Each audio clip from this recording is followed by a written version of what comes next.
General Manager of Media Chaplaincy is Alicia Gordon. She joins us now. Kia ora, thanks for your time today. Thanks, Andrew. It's so good to be here.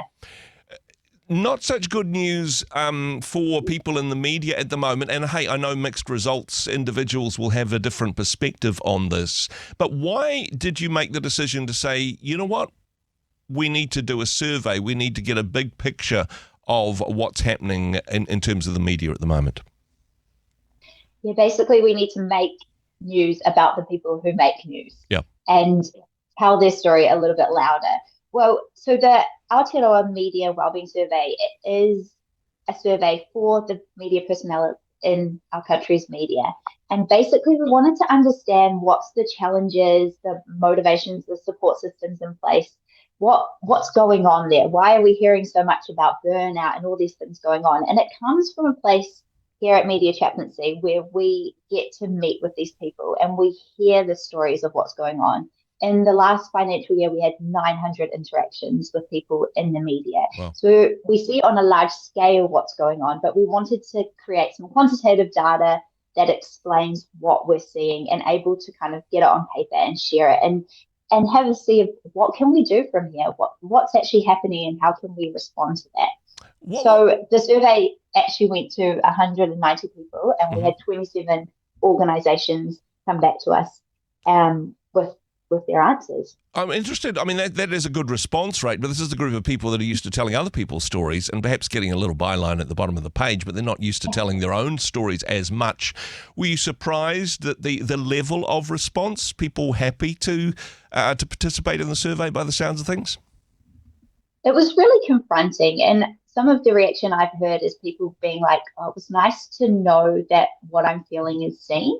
Yeah. And especially that word hopelessness that we heard a lot.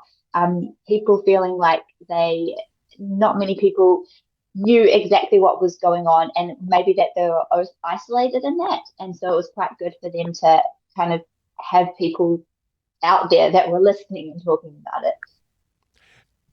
In terms of the results, how are people doing? How are they feeling? I mean, I know this is something that Stuff does, which honestly I'm not a fan of, but they'll put a little emoji. How does this story make you feel? If we had to do this in emojis, what type of face is it? Is it a smiley face? Is it a sad face? What's the general emoji reaction from our media in terms of how they're doing? I think it's one of those imploding faces that's just like kind of exploding a little bit. Yeah. I think it's a lot more troubling than I probably expected. And that's kind of sad. What we're seeing is burnout is real. And I mean, that's no surprise. We're seeing that across many industries. But around 79% of people responded that they've experienced burnout in the past year, which is kind of a sad reality and for a whole entire industry of people. And that has led to us seeing that hope is low. People do not feel very positive about the future of New Zealand media.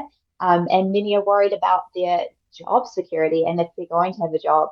And that's obviously we've seen a lot of media organisations closing. Lots of things are happening there. And I think it's making people nervous because these are people with families, with kids, and being able to go to work every day in an industry that you don't know if you'll have your job at the end of the week, let alone the end of the month. Yeah. It is not a very fun place to be. So, yeah, you're right. I think the general feel is that imploding panic is kind of happening out there. It is a bit troubling, to be honest. No, it certainly is. And in terms of the response, not just to the survey, but with the chaplaincy services that you offer. Now, to be fair, there hasn't always been a brilliant relationship between the media in New Zealand and faith issues, but generally responsive and open to the offer of chaplaincy. This has been the biggest surprise in my last 5 years working with Media Chaplaincy has been the openness to our services and what we have, almost like a desperate openness. People really want to be heard and that we were offering people that would just simply wanted to sit down and love and bless and serve. I think Media Chaplaincy is unique in terms of our posture. I mean, rather than coming in and trying to influence and criticize and change the media, which I mean, people feel like they're justified to do so. We have come in from a place where we just want to serve and love and show Jesus and be Jesus in that environment. And the response to that has been a lot of trust, a lot of open doors, a lot of places we've ended up where we didn't expect. And that's just from having that really cool posture. Yeah. One of the things, and I know the media themselves are looking for more hopeful stories in these difficult times. What would hope look like for people who are in the media at the moment? Yes, they're in a tough space, and now you've done the survey. I suppose next time you do a survey, it would be good for things to be better than they are at the moment, that we can see some traction. What do you think it would take for things to move in a more positive direction, Alicia? I think obviously people would be first to say they want security and pay rises and all that, but that's not something that realistically can be offered by the media at the moment. I think people just want to be heard. They want to have some wellness opportunities put in place in their workplace. They want opportunities to heal from some of the trauma that they've faced in their jobs. This is frontline work sometimes in some of the most horrible situations that we see in New Zealand, some terrible stories, and that trauma is not being addressed and they're not healing from it, and that's kind of creating that snowball effect. So I think just putting things in place to really advocate for the person, the media personnel, I think is going to create a little bit of hope, because it shows that they're being seen and they're being heard. And I think on a scale of things, that says a lot more than just money, which would be nice, but we can't really expect that at the moment. I mean, to be fair, as I mentioned, the relationship between the church and media hasn't been great, but that's a two-way street as well.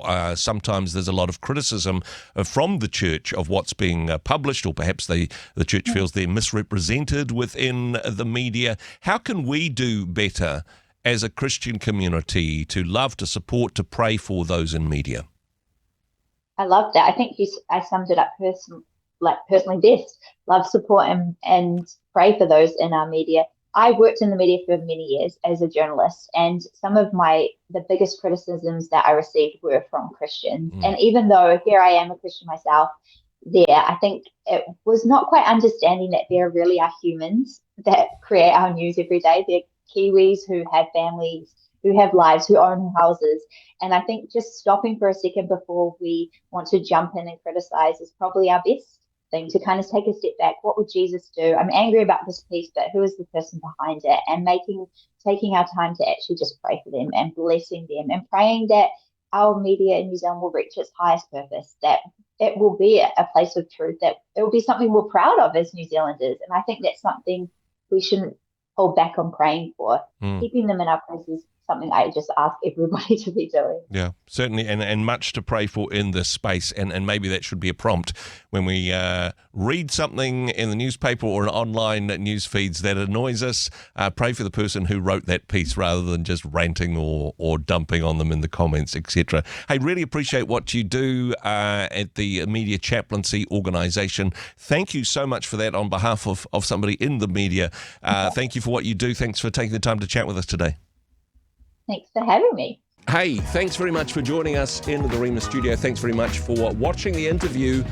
It's kind of nice to have an audience, actually. And if you did like what you watched, then do give us a like, do give us the thumbs up. And if you'd like to see more interviews like that one, or perhaps even better, subscribe and those interviews will come straight to you. Don't forget to turn on your notifications, and we'll see you in the next one. Cheers.